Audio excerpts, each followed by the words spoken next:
Good afternoon, ladies and gentlemen. My name's David, and in the midst of the pandemic, I'm speaking to you from Germany rather than talking with you in Manchester.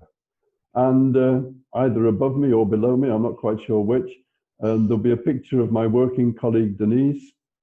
We work together for Temper Domestic Violence, a program working with domestic abusers, a so-called perpetrator program. Hi, Denise. Thank you, David. Yes, I'm Denise Knowles, and I've been working with David for what sometimes feels like a lifetime, but a long time. And before that, I was working with Relate, working as a couples counsellor. The lockdown is creating one or two tensions, I will say, but it is good to be doing this, and I'm pleased to be able to present to you all in Manchester. Over to you, David. Denise and I are going to talk to you today on the topic of domestic violence, in which we are specialists. We work together for a very small charity, delivering a program working mainly with domestic abusers, a so-called perpetrator program, a DAPP, a Domestic Abuse Perpetrator Program. We are one of very few programs altogether, and we are not accredited to Respect. Respect is a charity which accredits abuser programs. The reasons for this will become clear as we move along. In the interests of children, families, and society as a whole, our plan is to address the issues of how work with abusers and perpetrators in dedicated programs can be carried out much better than the way the accredited programs do. So one part of this talk will illustrate why work should also be available to female abusers and perpetrators, and required of them too. Additionally, we will explain some of the fundamental things which are wrong with the Duluth model, which has formed the basis of virtually all the other programs, and particularly its focus on power and control, which forms the basis of what the radical branch of feminists choose to see as the underlying cause of all domestic abuse. We will outline what we think is needed in terms of a focus for therapeutically informed work with abusers and perpetrators. My 25 years working on this, and our joint 24 years revising and developing the program as we go along, leaves us in no doubt of its overall effectiveness, believing that to be about 70% overall. Before we dive into the subject in more detail, I think it would be very wise to point out, for the sake of a much wider society, that the vast majority of men and women that separate do so fairly amicably in about 95% plus of cases. High conflict develops between the individuals involved in the remaining 5% of cases to a greater or lesser degree in each individual case. So let's get a definition first of some of the words. A perpetrator is someone who's committed a criminal offence. He will have been accused, charged, gone to court, and been found guilty. A victim is someone who has suffered a crime.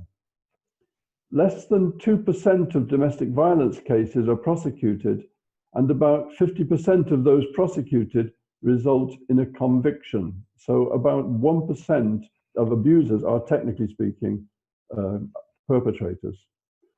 One part of a narrative has been the careful labeling of all males as perpetrators and all females as victims of those male perpetrators.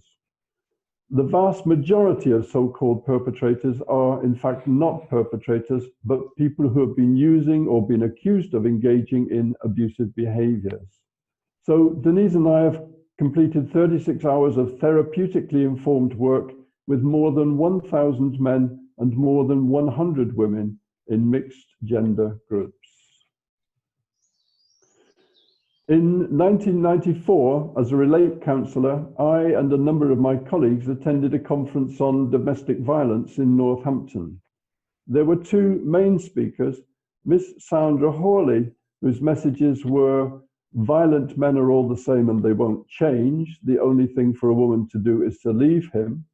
And her other message was, 2 women per week are killed on average by their husband or partner or former husband or partner. A guy called Mr. Luke Daniels spoke about the work of the Everyman Centre in London, working with men to change their violent behaviours. With the excellent training I'd received from Relate in couple counselling and a very important course I'd attended in the late 70s, I was certain that most men could change their behaviours and that Miss Hawley's message needed to be contradicted. A further message of Miss Hawley's of that time was that only 4.7% of domestic violence was by women to men. From within Relate, my experience and my colleagues' experiences flew in the face of what Miss Hawley was saying, and following the meeting, we decided to do something about it. We knew firsthand that women were just as capable of being violent and aggressive as men, so in writing the course, which we knew would be mainly targeted at men, we also had to be carefully aware of not excluding women. So we didn't. Why would we have? Up until about 2005, 10% of our clients in Northamptonshire were women, many of them referred by social services.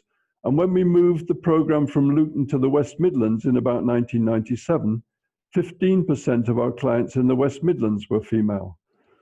In constructing a programme, we eventually settled on the name Heart of England model. Two reasons for this: one, the location, and two, the underlying recognition that emotions drive most behaviours. Our next problem was to decide on an amount of time. 40 hours seemed about right.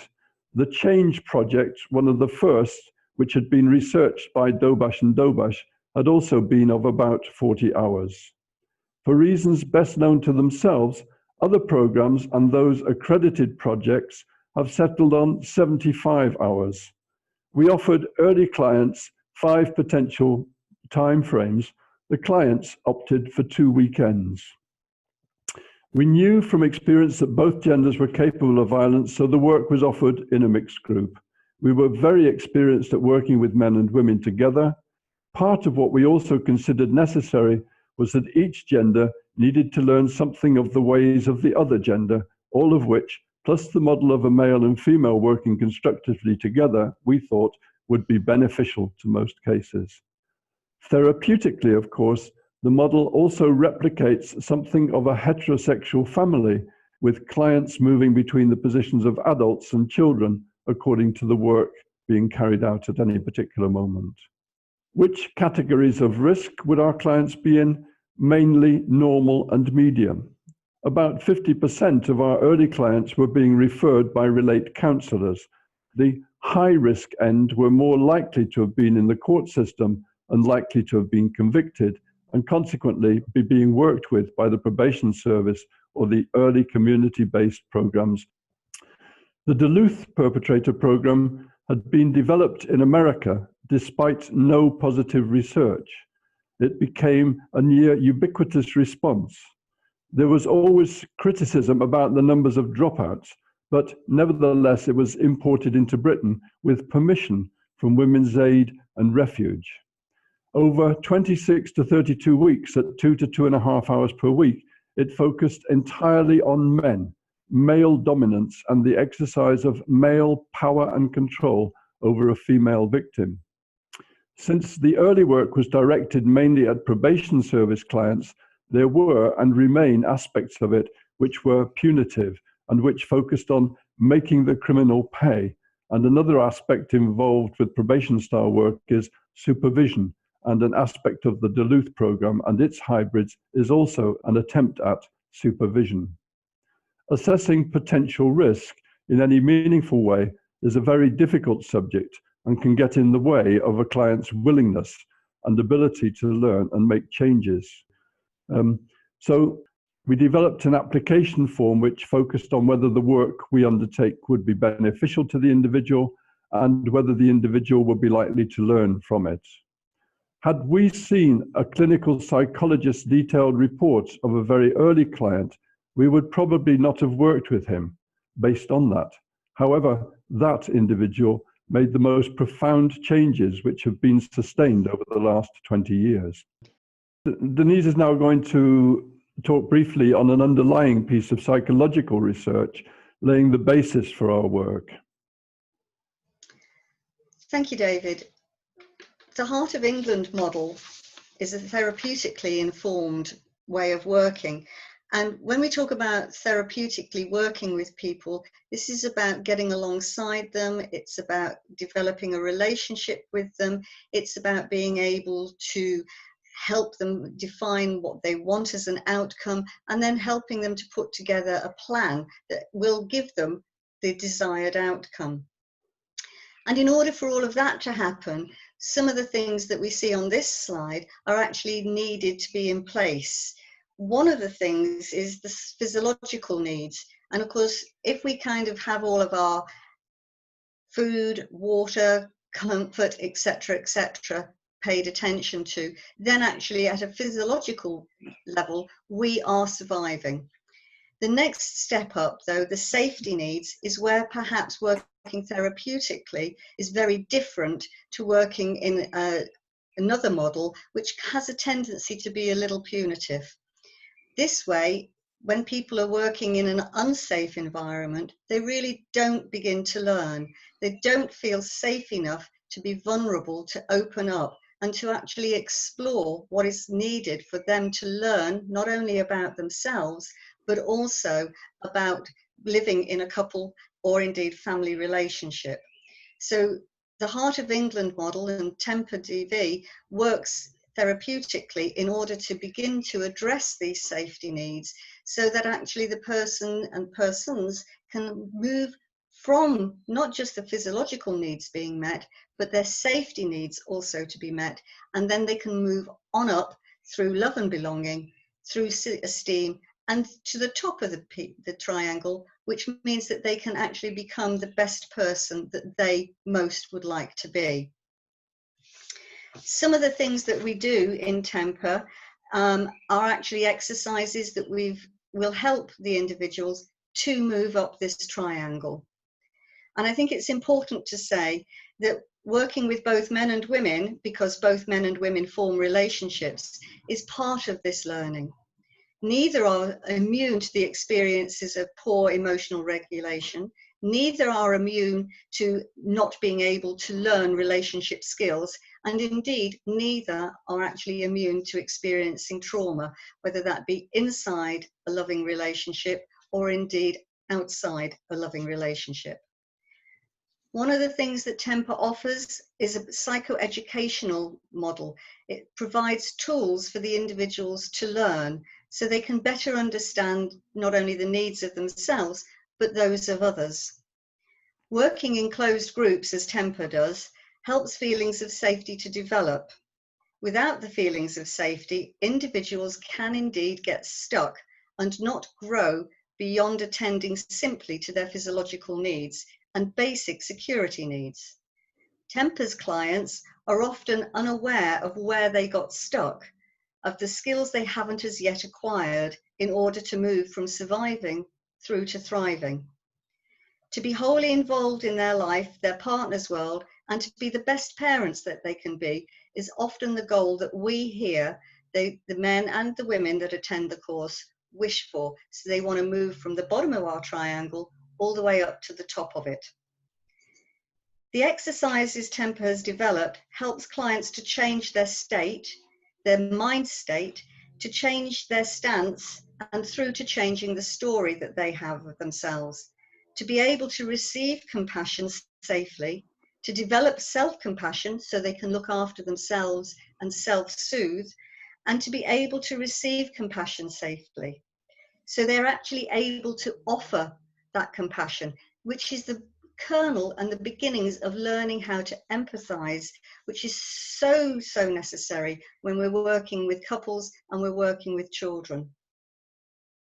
In working therapeutically with both men and women, not punitively, Temper offers the possibility of growth, understanding of others and self by providing a model of secure attachment.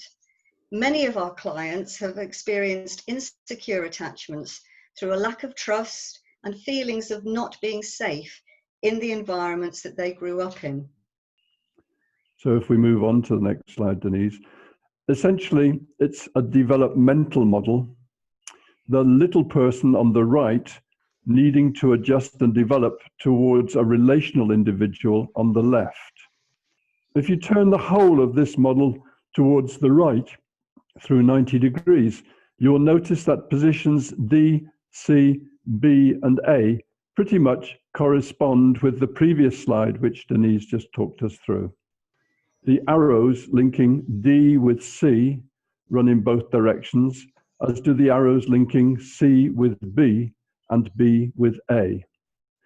Down the left side, you'll see an arrow indicating increasingly difficult cases, and then you'll notice that the most difficult cases usually refer to the greatest lack of development.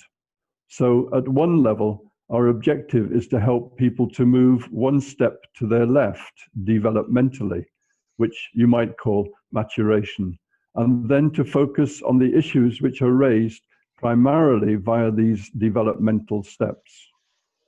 If you've had little children, you'll no doubt have had the experience of their becoming continent and then, during a period of stress, reverting to bedwetting. When the child regains their equilibrium or becomes safe again, then the bedwetting stops.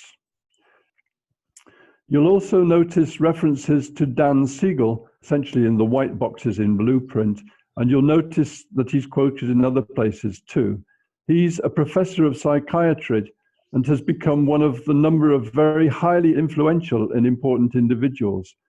His contributions via extensive research and consultations have produced a working definition of emotions, verbs, not nouns, mental health, how positively to achieve it and work towards it rather than merely identify and diagnose it.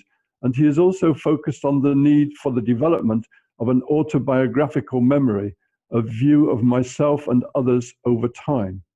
He's also specified that in seeking to change behaviors, we are focused on the right prefrontal cortex. In many ways, Siegel has given the words and the concepts to a way of working which we had been largely using without knowing of his newly developed ideas. Of course, we have slowly merged our work more and more closely to his ideas as time has gone on. Preceding him, John Bowlby's work on attachment styles was and is a major influence on our focus. By studying young children and the ways they responded under stress, Bowlby developed theories about what have become heavily researched and somewhat enduring ways in which children and adults attach to others. As trained couple counsellors, David and I are acutely aware of the couple dynamic and the couple fit, and how that can influence people's sense of safety and belonging. They are less likely to be avoidant of relationships and experience little anxiety about being in an intimate relationship if they have grown up and developed a secure attachment. Sadly, for many, those that actually don't grow up in these environments don't feel safe, and it's likely that they will become avoidant and or anxious in attaching to one another. The perceptions, actually real or imagined, of relationships is that they are threatening, and when they find relationships threatening, they feel insecure and they develop an attachment style which could be very low in avoidance but high in anxiety, and they can become then preoccupied in the way that they attach. People who fall into this category of attachment style actually are those that are quite clingy, those that are quite needy, and sometimes they can actually be very, very suspicious in relationships. They become preoccupied with being in a relationship, and they may be quick into relationships and slow out of them due to their very high anxiety levels, believing themselves unlovable, and therefore finding themselves staying in unhealthy relationships. If someone has high anxiety and is highly avoidant regarding relationships, they develop what's referred to as a fearful avoidance style, meaning they can be very scared of committing to any form of relationship, but at the same time wanting to be in it, craving to be in a relationship. Almost everything about an intimate relationship raises fear within them and can cause them to withdraw in a relationship and indeed not ever want to form a relationship. So somebody in this style may well actually withdraw from any intimacy within the relationship, or indeed not be able to manage any warmth coming towards them. And if someone is highly avoidant of a relationship and have very little anxiety, they can become what's referred to as dismissing and avoidant, believing that being in a relationship really isn't important or indeed necessary for them to thrive. They are likely to push people away because to admit to any vulnerability or need is just too terrifying. I think it's easy to see from these attachment styles that relationships can be very, very complicated, and forming them can be very, very scary. And because much of this happens at an unconscious level, individuals and couples can protect themselves by employing primal survival strategies, by fighting, by fleeing, withdrawing, and or by freezing, just closing down. Looking at this, these are the three strands of work, an outline of the three strands of work to which we work. Essentially, starting at the bottom left, we work in all three directions whenever possible simultaneously. On the left-hand side, going vertically, is about the steps in developing behavior skills, responses as opposed to reactions, and developing several kinds of new behaviors which can be practiced extensively by an individual in their daily and future lives. Going horizontally across the bottom, you'll see cognitions. Understanding would be a simpler word. And again, there are a number of themes within this understanding. The third strand, going diagonally bottom left to top right, contains emotional steps and what we describe as the emotional thread. Through this therapeutic thread, clients will be engaged in exploring their own emotional makeup and being helped to recognize emotions going on in them, so that with those recognitions, they can learn to respond rather than to react. Controversially, as far as feminism is concerned, you can see from this diagram that we explore with clients their own difficult experiences in childhood, adolescence, and young adulthood. Often, this involves their own abuse or fearful situations in which they found themselves. In looking back like this, from an adult's perspective, the client develops or begins to develop their autobiographical memory. This often opens them to aspects of their life which were painful or very difficult, and this in turn helps them to draw conclusions about their own children's and partners' likely experiences in the situation in which they find themselves. From our point of view, these are the early steps in developing empathy, which you can see being the top level of strand C. So slide 9 is about emotions, and this is another part of our treatment model. Around 1998, Denise and I developed these ideas about emotions as a way of helping our clients to become more aware of the processes going on in themselves. Denise is going to talk mainly to this slide. Thanks, David. Linking this slide back to the slides that we've previously seen, if we think about our clients, often they are not given the opportunity to think about the state that they find themselves in. And they're not often given the opportunity to make links to their primary emotions, thus helping them to develop some self-awareness and awareness of others. So one of the reasons that Temper will work with these emotions is to help people to understand the emotions not only within themselves, but also, as I've said earlier on, with the emotions that others may be experiencing.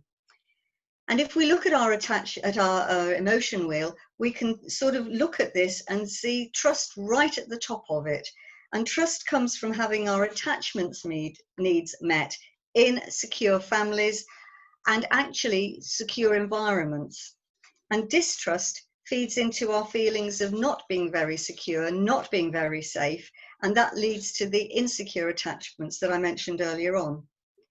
The emotion of anger is linked to our survival strategy of fight, and the emotion of fear is linked to our survival strategy of flight.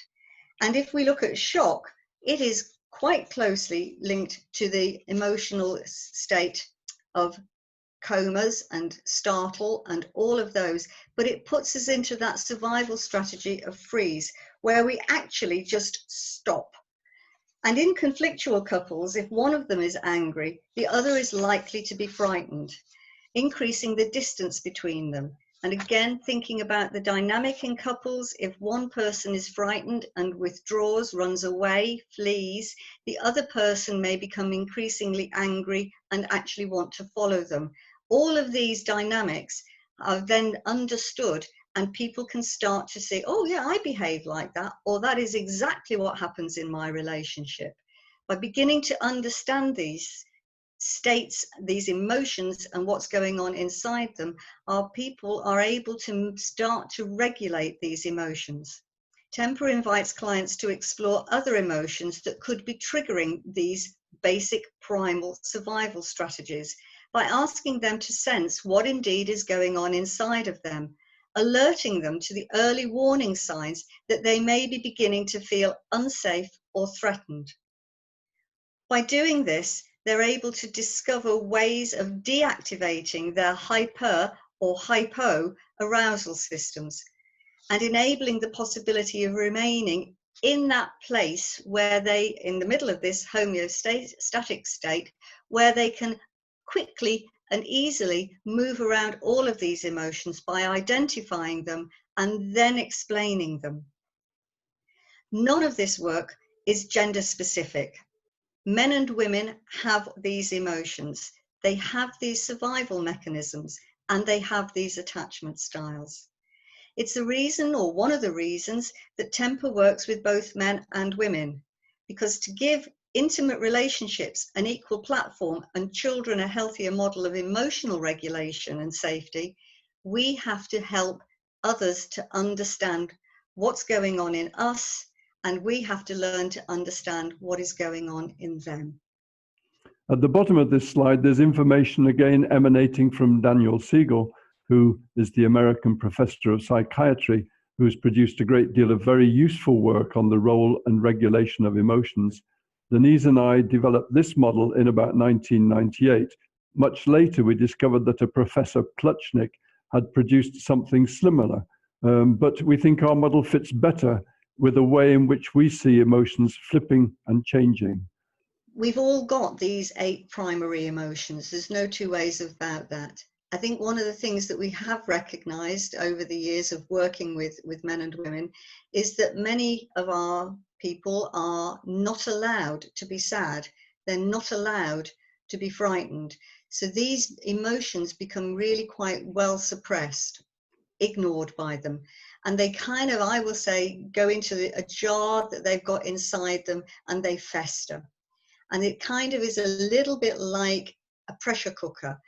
Eventually, the pressure grows too great.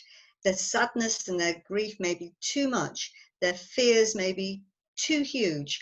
They can no longer contain them. And that's often when we see people behaving, not feeling, but behaving in a very angry way.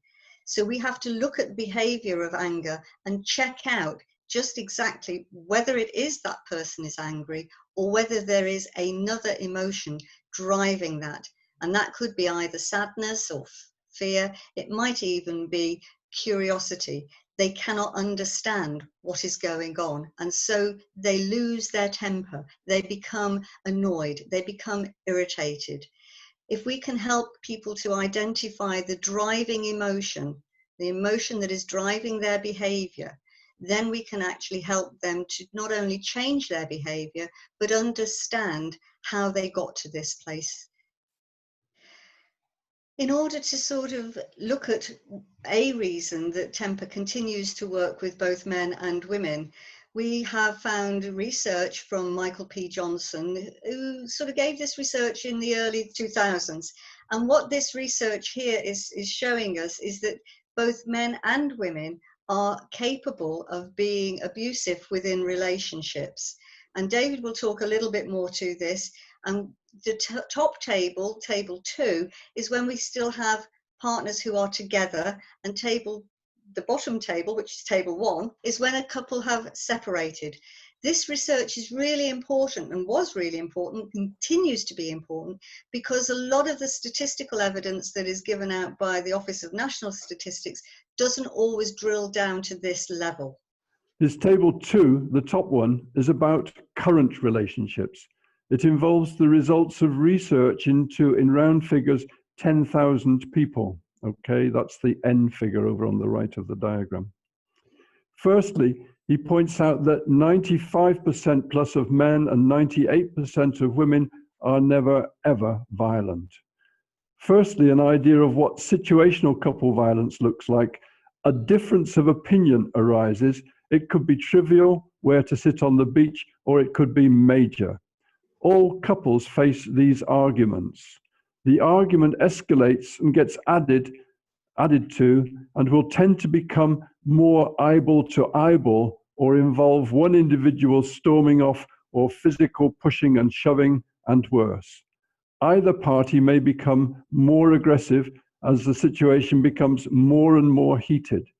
The argument or dispute involves both people, neither prepared to give in. So that's basically common situational couple violence. Intimate terrorism broadly says that one person gets everything exactly their own way, and any and every strategy is used to achieve that. So situational couple violence scores 3.9% by men and 1.7% by women, a ratio of 2 to 1. Intimate terrorism, he scores as, with a couple living together, spouse or partner, 7 men per 1,000 and 5 women per 1,000. Quite similar numbers. Now, when we move down to his table 1, all of a sudden those figures change very dramatically. Situational couple violence from men to women very nearly doubles. Situational couple violence from women to men more than doubles. The importance for me is in the vast difference in intimate terrorism. So when the couple are together, this is scored at 7 per 1,000 men and escalates post-separation to 22.6%. And for women, the intimate terrorism, whilst in the couple relationship, scores at 5 per 1,000, and post-separation moves to 5.4%. So an exponential increase in men and a significant increase in women. And one of the conclusions which we can draw from this is that the separation of couples escalates all rates of violence and abuse exponentially. So I think it's important when we're looking at these figures to recognize that things can be on a continuum, and that it's along that continuum that we help our people to actually recognize how their emotional state, how their behaviors impacted by their emotional state is progressing and escalating, and then helping them to find ways of de-escalating and indeed being aware of what's going on inside them and also outside of them. So this slide is really about a freedom of information, which I picked up from the Northamptonshire Police. In the early days, I just wanted to be sure that our thinking, or that what was going on in our heads, actually matched the reality. So the freedom of information was a way of doing that. And I approached Northamptonshire Police and the West Midlands Police, and I'm going to focus today on the Northamptonshire Police response, really. So I'm going to make some simple observations. In 2003-04, the police were called out to domestics by just over 4,000 men and about 6,000 women. Similarly, 2004-05, and then with an increase in 2005-06 to just under 5,000 call-outs by males and just under 7,000 call-outs by females. So at this point, I would just point out the similarity in proportions between Johnson's 7 per 1,000 men being intimate terrorists and 5 per 1,000 women being intimate terrorists. Not that these cases are about intimate terrorism, but it does give you an understanding of the proportion again, which is not quite matched by the ONC figures, but it's approaching them. So now with an arrest somebody policy, which began in 2005, 2006, the police started to act very differently. So they were instructed to arrest someone. So when we move on a little, 2009-10, you'll notice that the call-outs by men have shrunk very, very dramatically, from about 4,000 to 5,000 to about 300. And the call-outs by women have shrunk somewhat from 7,000 to 2,000. On the scale of this slide, there is virtually no difference over the next 2 years. What we can see prior to the change of policy is that men were calling maybe around 2/3 of the number of women that were calling. And when we look at the next set where the policy has changed, we can see now that men are calling maybe much less, maybe about 1/3 or 1/4 to that women were calling. So if we move on to the next slide, what we have here is the number of arrests, and I'm going to let David talk to that. So what has happened? Well, obviously the police in the early days were being used to keep the peace. There were never any real consequences. The police attended, so that would have simply been repeated when either party required it. But by 2009 to 10, men have virtually stopped calling out the police. Why would that be? In part, some of the reason for this will be that they may expect to be arrested instead of the partner. And many partners will now also have learned that with the arrest policy in place, there are enormous risks to the couple relationship and to the family fortune and stability if the man is arrested, etc. Positive consequences for the police from this: much less involvement with DV equals savings and cost. Negative outcomes for radical feminism, perhaps many fewer potential clients coming forward, and therefore financial worries.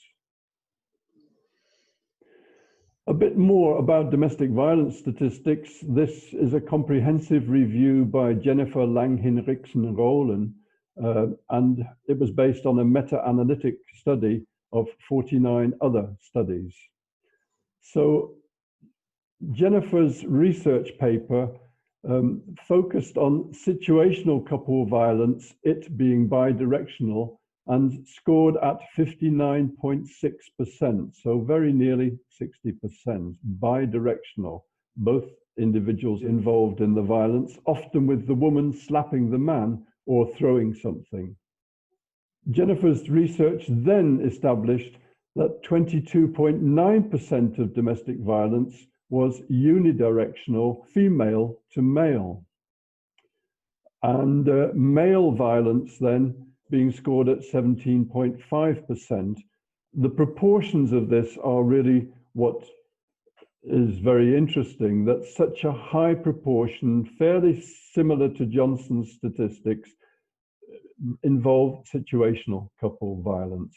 And then the other startling result of this, that female unidirectional violence to men is actually more significant than male unidirectional violence to women, completely in contrast to what the feminist mantra says.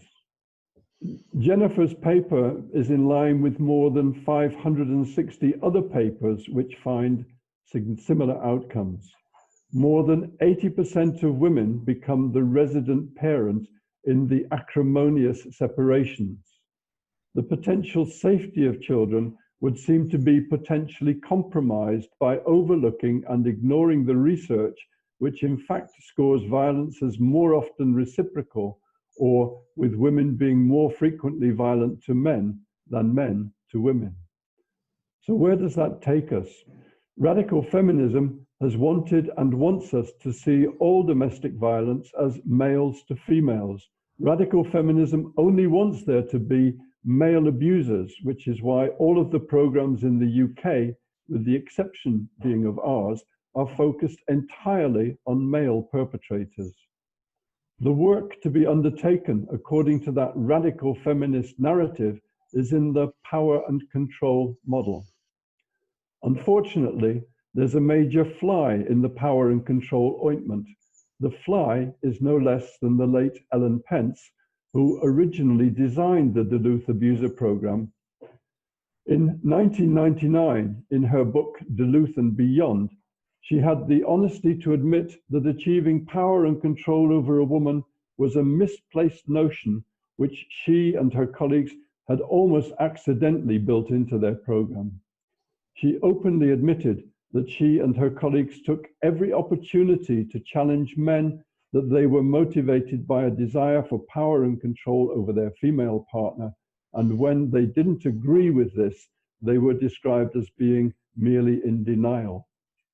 Mr. Neil Blacklock of DVIP back in 2006 spoke on Radio Northampton with Denise here, and he indicated that less than 25% of the men that attended the DVIP, that's a program based in London, actually completed it. And Mirabel is still finding very, very small numbers of completions from 4 projects running at least 7 programs. I think it was 36 people. And I'm going to suggest now that the failure to change the program to engage better with men is actually done intentionally. In Ellen Pence's book, Jacqueline Campbell, an early feminist writer, stated in 1997 that the domestic violence programs, i.e. the Duluth programs and DVIP that I've just mentioned, were an attempt to create a firewall against therapeutic practices. Those therapeutic practices, that is, didn't meet feminist objectives. All the accredited Duluth-style programs have had a long and well-documented history of major dropouts. Since the early programs were essentially trying to supervise a relationship, if the male perpetrator was reported violent with his partner, he was thrown off the program. So probably in an attempt to reduce their dropouts, they only allow separated men to attend. Accredited programs will not work with individuals who have not separated from their partner. For those few men who complete a program, the next hurdle is in the concluding report. In my professional opinion, Mr. X did not make the necessary changes. And with that, of course, the opportunity for developing contact with their children, or the opportunity for the children to develop contact with their father, is absolutely dead in the water. What became of Miss Hawley? An investigation, a complaint of bullying, 19 fundraisers having been sacked. I read with considerable interest and perhaps just a little schadenfreude an article in the Times in January 2019 illustrating Miss Hawley's pay package was still of the order of £210,000 to £220,000 per year. What did Miss Hawley fail to tell us in 1994? She failed to get the statistics right by what appears to have been a long way. In telling us about the 2 women per week on average killed by a partner or former partner, she omitted to tell us about the men killed. And even more importantly, she omitted to mention the children that are killed. And the statistics for the children are quite alarming. About 65 per year on average, killed in more or less equal numbers by their mothers and fathers. According to human rights legislation, each child has the right to a family life. By deliberately splitting couples and then holding only the man accountable for that is a fundamentally unjust and destructive strategy to all individuals involved in the family structure, particularly each child, and in the long run, society. With everything that you've heard us talk about, with everything that we've presented to you, it's now, where do we go with this? What are we doing all of this for? The reduction of domestic abuse and violence that professionals are craving clearly isn't happening at the present time. Would this not suggest that current approaches are failing the vast majority of society that professionals are wanting to help? If all agencies and workers were involved in this endeavour could agree and face in the same direction, provide a united rather than a fragmented way of working, then the desired outcome of reducing domestic violence and abuse could be achieved. Abusers are both males and females. Both need help to change their behaviours. Emotion drives behaviour, not a desire for power and control. And the dichotomized view of a female victim and a male perpetrator needs dropping. The need for safer families for children. This is not about women's rights, nor is it about men's rights. It is about children's rights for contact with their parents. Therapeutically informed practices understand the full range of behaviours being used and by whom. Progress for children is not helped by confronting males only and building firewalls against better practice or broadcasting unrepresentative data. Thank you very much indeed for listening. We hope that you found this talk informative and also helpful in helping you to understand the wider issues of domestic violence than are currently being presented by the narrative.